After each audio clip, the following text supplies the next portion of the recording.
Alright guys, as requested, I'm going to review the video Why You're Always Tired by the channel Better Ideas. One of the most common problems I hear about nowadays, and I'm sure everyone else does, is this feeling of being chronically tired. Because sometimes it feels like no matter how much sleep you get, you just can't seem to perk up, feel energetic for most of the day, every single day, so that you can tackle your day and your life with energy. You know, this lack of energy throughout the day, this chronic tiredness, is something that you would expect to happen to you if you were like 60 years old, 70, 80 years old, but it's happening to 20 and 30-year-olds. You should still have a lot of energy at that age, naturally. Nowadays I could understand why people are super lethargic and whatnot. 15-year-olds, young people who are supposed to have this youthful exuberance to them, but they find themselves operating in life with a sluggishness and dread. Believe me, I've been there so many times. I can right away tell you that that's because of their diets, but we'll see what he says. My life, so many times in fact, that it really caused me to dive deep and figure out what are the things that are actually going to contribute to me having more energy, and how do I make those things happen every single day. And through all my research and self-experimentation, I've found out that the most important things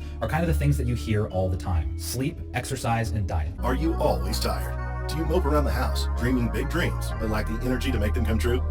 Well, maybe it's because you suck. What the fuck? Okay, so thing number one, I stopped misusing caffeine. Now, caffeine is one of those weird ones. People think they know a lot about how caffeine works. You know, you probably heard that caffeine lasts between 5 and 7 hours. So, you know, don't drink too much caffeine in the afternoon or you might not be able to fall asleep. But the weird thing about caffeine is that it lasts a lot longer than 5 to 7 hours. The half-life of caffeine is 5 to 7 hours. And half-life means that after 5 to 7 hours, half the caffeine is still in your system. And then it takes another 5 to 7 hours after that for half of that amount of caffeine to leave your system. So if you have a cup of coffee at like 4 p.m., which is, you know, kind of late, but it's probably not going to ruin your sleep or something like that, think again. If you have coffee at 4 p.m., by 11 p.m., there's a good chance that 50% of that caffeine is still in your system. Coffee definitely ruins your sleep, and a lot more, of course. It completely destroys your body biochemically. Coffee is made out of beans, which are inedible and toxic. You drink the bean soup, essentially, which is so toxic that your body produces a lot of adrenaline in response, and that's what causes dark eye circles, for example. That means by like 5 a.m., there's a good chance that a quarter of the original 4 p.m. cup of coffee is still in your system. You know, deep into the night is when you're supposed to be having some of your deepest, most restorative sleep of your life. There's a lot of important things that are going on while you're sleeping, and your body being filled with this caffeine is seriously inhibiting those processes. So the simple tweak that I did that helped me not misuse caffeine is to just not drink caffeine past lunchtime. I have the one that I wake up with in the morning, and since I'm a little bit of a caffeine fiend, I have another one about 2 hours after that to really get my morning productivity, the kind of meth head high that I'm looking for. I'll still get the caffeine crash late after lunch. I expect that. It's the kind of game you play if you're a caffeine addict. You only really need to drink coffee if your diet is terrible. That's why you lack energy. As I said at the start of the video, it's always diet in the first place. Like me. But at least when I want to put my head on the pillow after a hard day's work, I'm actually able to get the sleep that my body needs. So do not drink caffeine past 12 p.m. Just don't do it. The other Do not drink coffee ever. thing that I started implementing was I gave myself a lot more sleep opportunity. Everyone's heard that you need 8 hours of sleep a night. But the truth is, in order to sleep for that long, you probably need to be in bed for longer. I take about half an hour to 45 minutes to fall asleep every single night. That's incredibly abnormal. There could be many reasons for it. Coffee is probably one of them. For me, it takes literally 2 to 3 minutes to fall asleep. It's been like that always. It's probably how it's supposed to be, naturally. I can't imagine rolling around in bed for so long trying to fall asleep. It's really just a sign that your body is sick. So I need to be in bed half an hour or 45 minutes earlier than I'm planning on falling asleep, and that makes sure that I actually get the sleep that I need every single night. The other thing that I did was I fixed my circadian rhythm. For those of you who don't know, your circadian rhythm is sort of like this internal clock that tells your brain whether it's daytime or nighttime, when you should be given energy and when you should slow down and get ready for bed. And a lot of your circadian rhythm is dictated by sunlight, how bright it is around you, how dark it is around you, which is why you've heard that you shouldn't go on social media or on smartphones or look at screens right before bed, which is very, very true. When you're looking at all this blue light, your brain I still do that pretty much every evening, and I still fall asleep within 2 to 3 minutes. It really does nothing to me. Thinks that it's daytime. So it's not giving you the melatonin that you need, that your brain needs to know that it's like time to slow down and go to bed now. So one thing that's really helped me is to not look at screens right before I go to bed, and especially not in bed. That way my brain can actually start producing adequate melatonin. I can start slowing down psychologically, and by the time my head hits the pillow during my little sleep opportunity window, I'm out like a light. The other thing I did to fix my circadian rhythms was I pinned a black blanket over my windows because I'm a barbarian with no sense of interior design. But what that did was when it's the earlier hours of the morning when I'm still sleeping, like 5 a.m., 6 a.m., 7 a.m., I still want it to be dark so I can still be deep in sleep, getting as much high quality sleep as I can, rather than having all this sun blasting in the window interrupting my hard-earned slumber. So make your room darker so that for the time you're asleep, your brain... Yes, I agree with darker. I wouldn't say that you need to have your room absolutely dark, because even in nature, you would quite often have the moonlight, which is actually quite bright.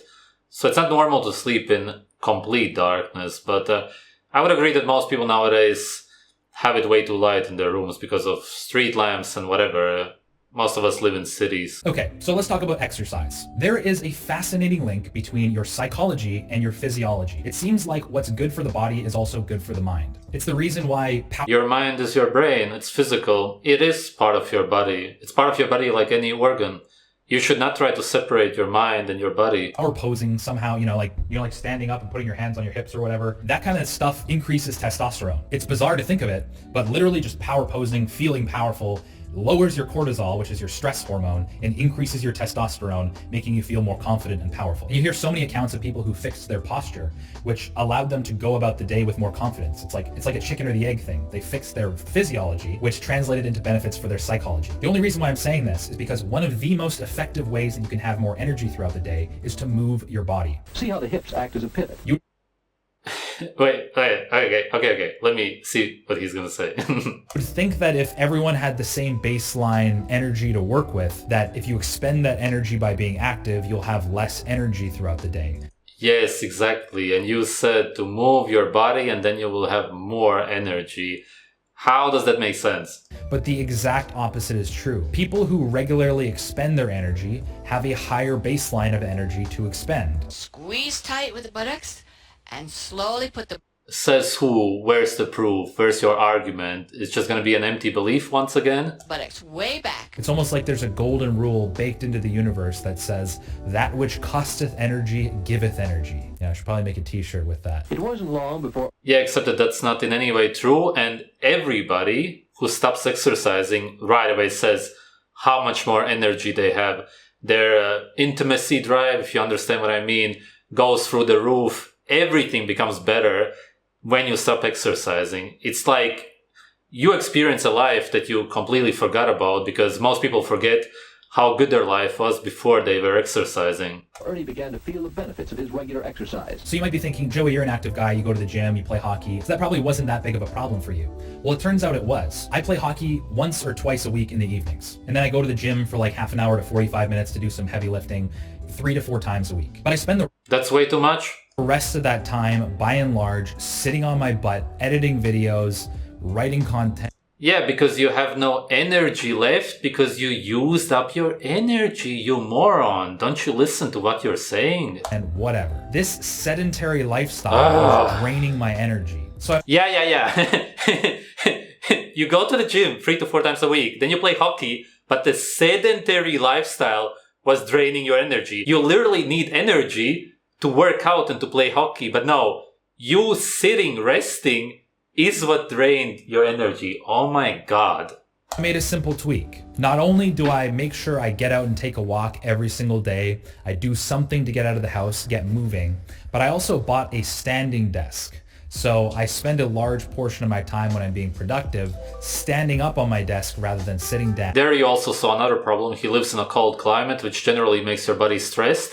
And usually there's also a lack of sunlight. And this has that power posing effect. The fact that I'm standing up, my body kind of learns that I'm more active and I'm somebody who stands up. So it's like, here, have more energy. So use this weird phenomenon to your advantage. Make sure that every single day you're getting up out of your chair, you're going for a walk, a minute every hour, 3 to 5 minutes every hour. If you're, want to be ambitious, get up from your chair, go for a walk, go do something. The energy benefits will come in droves. Man, that makes no sense. You don't have to force yourself to go out. if you would want to, then your body would naturally tell you to do it. You would literally have a natural drive to go out. It's not something that you can force yourself to do. If you're forcing yourself to do it, then it means that you don't have the energy for it and you need to rest. That's why you live a sedentary lifestyle when you're not working out. It's because you're so tired from the workouts. If you don't work out, then you're going to want to do other things which are actually natural, such as intimacy, like I said.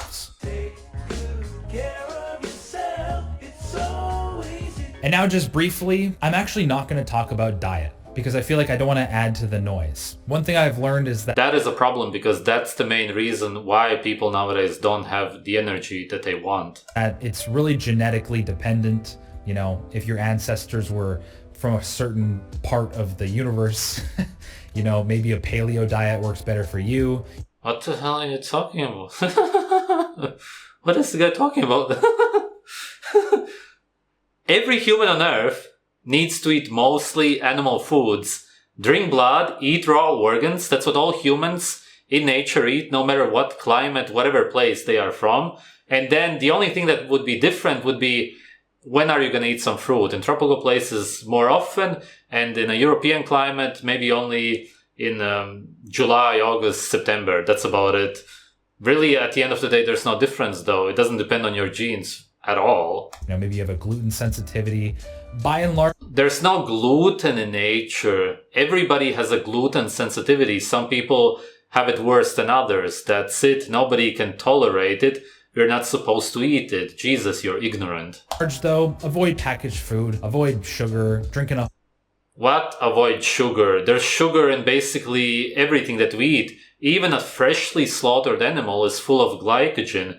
We need to eat sugar. There's sugar in everything, basically, naturally. water. You know all these things. There's a million diets that you can look up on the internet. If you're putting a You don't need to look up man-made diets on the internet. Simply eat the natural food that humans eat in nature. Not this carrot. It's man-made. Natural carrots are usually purple. They are incredibly bitter because they're toxic, and that's because these carrots are man-made. They are unnatural. They don't exist in nature. This is something that you shouldn't be eating. reasonable amount of effort into what you're putting Farmed salmon with toxic white fat and meat, but with carcinogens and man-made vegetables and fruits around, tomatoes and bell peppers, which again don't exist in nature, but I guess they want you to believe that that's what our ancestors say. Oh my god, humans today are so freaking stupid, man. They always show this. It's like you put these man-made vegetables with overcooked meat on some stone, which I guess is supposed to replicate how humans used to cook meat, even though humans in nature don't even cook meat. And that's what they believe humans actually ate in nature. It's just so stupid, man. You really believe that after killing an animal, they would go and then get some vegetables, which they can't even because they don't exist in nature. But even the natural vegetables that you could find, no, because they would be toxic and bitter. putting into your body and you're not taking care of your sleep or exercise, you'll probably still be sluggish. It's the combination of these three things, especially sleep, especially exercise, with like a reasonable effort put into your diet. Not at all. It's over 90% diet, except if you're using some really bad medication or you're on coffee, which is essentially a drug. Then you could also add that to that. But then again, coffee is also part of your diet, essentially. It's a drink. And sleep is very important, but if you eat well, then you're going to sleep well anyway. So really, it's just part of your diet also. And exercise can only ruin your energy levels. You will always be more tired. The more you work out, the more tired you will be. That will always be the case.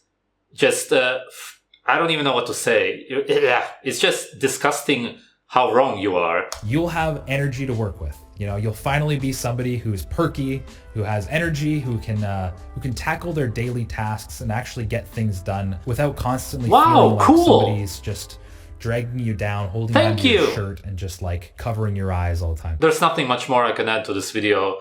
Simply start eating naturally. You're gonna have a lot more energy. Your sleep is automatically going to be a lot better. You're not gonna want to drink any more coffee. Only exercise, as in exert yourself, if you really want to and have the drive for it. And there are natural ways to do this. As I mentioned already, being intimate with somebody is a form of exercise, but there's a good reason why we do it, and it is very beneficial for you in many different ways, whereas all of these man-made workouts of today only can ruin your health and decrease your energy levels. Thanks for watching.